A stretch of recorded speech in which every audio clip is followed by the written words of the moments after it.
1948 সালে অস্ট্রেলিয়ার একটা পার্কে দেয়ালে হেলান দিয়ে বসে আছেন এক ভদ্রলোক। স্যুট পরা পরিপাটি যেন এখনই উঠে হাঁটা শুরু করবেন। মানুষগুলো ভেবেছিল লোকটা ঘুমাচ্ছেন বা মাতাল অবস্থায় পড়ে আছেন। পরদিন সকালে সবাই বুঝলো তিনি মৃত। কিন্তু আসল রহস্য তখনও শুরু হয়নি, কারণ এই মানুষটার শরীরে না ছিল কোনো আঘাতের চিহ্ন, না কোনো পরিচয়পত্র, জামার সব টেক পর্যন্ত কেটে ফেলা। আজ প্রায় 80 বছর হতে চলল। এই মানুষটা কে ছিলেন, কিভাবে মারা গেলেন, এই প্রশ্নের সম্পূর্ণ উত্তর আজও পুলিশের কাছে নেই। ভিডিওর শেষ পর্যন্ত থাকুন, কারণ এই গল্পে একটা কবিতার বই, একটা গোপন কোড আর এক রহস্যময় নারীও জড়িয়ে আছেন।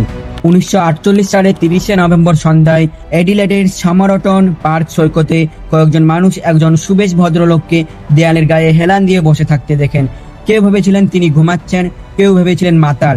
পরদিন 1 ডিসেম্বর সকালে একই জায়গায় তাকে একই ভঙ্গিতে দেখা যায়, কিন্তু এবার আর নড়াচড়া নেই। কাছে গিয়ে দেখা যায় লোকটি মৃত।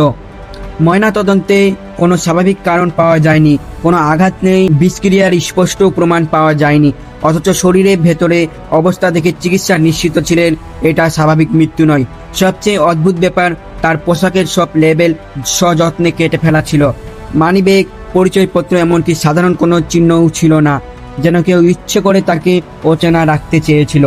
কয়েক মাস পর পুলিশ এমন একটা জিনিস খুঁজে পায় যা এই ঘটনা পুরো অস্ট্রেলিয়ার আলোচনার বিষয় বানিয়ে দেয়।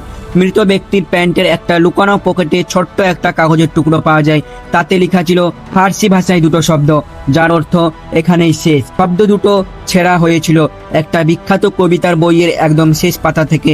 আর সেই বইটা যখন খুঁজে পাওয়া যায়, তখন ওই গল্প নতুন মোড় নেই। বইয়ের ভিতরে পাতায় হালকা চাপে লেখা কিছু অক্ষর পাওয়া যায়, একটা স্থানীয় ফোন নম্বর, আরেকটা অজানা সংখ্যা, আর কয়েক লাইনের এলোমেলো অক্ষর যা দেখতে অনেকটা গোপন কোডের মতো। আজ পর্যন্ত কোনো বিশেষজ্ঞ, কোনো ক্রিপ্টোগ্রাফার এই অক্ষরগুলো অর্থ নিশ্চিতভাবে বের করতে পারেননি। ফোন নম্বর সূত্র ধরে পুলিশ এক নার্সের কাছে পৌঁছায়, যাকে তখন শুধু ছদ্মনামে চেনা হতো। তাকে যখন মৃত ব্যক্তির মুখের প্লাস্টার কাস্ট দেখানো হয়, তিনি এতটাই বিচলিত হয়ে পড়েন যে প্রায় জ্ঞান হারানোর উপক্রম হয়। কিন্তু তিনি দাবি করেন তিনি লোকটিকে চেনেন না। কেন তিনি এত ভয় পেয়েছিলেন সেটাও আজও পরিষ্কার নয়। বছরের পর বছর ধরে মানুষ ভেবেছে লোকটা হয়তো ছিলেন স্পাই, কারণ সময়টা ছিল সিনাউ যুদ্ধের একদম শুরু। কেউ ভেবেছে তিনি ছিলেন গুপ্তচর প্রেমিক, কেউ ভেবেছে বেলে নাচিয়ে। কিন্তু প্রকৃত উত্তর লুকিয়ে ছিল বিজ্ঞানের হাতে, আর সেটা বেরিয়ে আসতেই সময় লেগেছিল পুরো 74 বছর। 2022 সালে এডিলেড বিশ্ববিদ্যালয় এক গবেষক ও একজন বংশতালিকা বিশেষজ্ঞ মিলে একটা চমকপ্রদ কাজ করেন। মৃত ব্যক্তির মুখের প্লাস্টার কাস্টে আটকে থাকা চুল থেকে তারা ডিএনএ সংগ্রহ করেন। সেই ডিএনএ দিয়ে তারা প্রায় 4000 মানুষের একটা বিশাল বংশতালিকা তৈরি করেন এবং দূর সম্পর্কের আত্মীয়দের সঙ্গে মিলিয়ে শেষ পর্যন্ত একটা নাম খুঁজে পায়, কার্ল ওয়েব। মেলবোর্নের একজন ইলেকট্রনিক্যাল ইঞ্জিনিয়ার, যিনি 1905 সালে জন্মগ্রহণ করেছিলেন। গবেষকদের ধারণা ওয়েব পরিবারই জীবনে অনেক কষ্টের মধ্যে দিয়ে গিয়েছিলেন। অল্প সময়ের মধ্যে কয়েকজন কাজের আত্মীয় হারান, আর তার বিয়েও ভেঙে যায়। তদন্তকারীদের ধারণা তিনি হয়তো নিজেও বিষ প্রয়োগ করে জীবন শেষ করেছেন। তবে অস্ট্রেলিয়ার পুলিশ এখনও এই পরিচয় আনুষ্ঠানিকভাবে নিশ্চিত করেননি।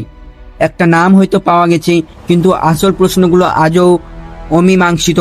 কেন তিনি নিজের পরিচয় লুকিয়েছিলেন, কি লেখা ছিল সেই কোডে, আর সেই নার্স কেন এত ভয় পেয়েছিলেন? বিজ্ঞান হয়তো তার নাম বলে দিতে পেরেছে, কিন্তু তার গল্প এখনো অসমাপ্ত। আপনার কি মনে হয় সেই কোডের পিছনে কি লুকিয়ে আছে? কমেন্টে আপনার মতামত জানান। আর পৃথিবীর এমন আরও রহস্য গল্প জানতে চাইলে চ্যানেলটা সাবস্ক্রাইব করে রাখুন, কারণ পরের ভিডিও এমন একটা ঘটনা আসছে যেটার উত্তর আজও কেউ জানে না। সব ভালো থাকবেন, সুস্থ থাকবেন, দেখা হবে পরের কোনো ভিডিওতে। ধন্যবাদ।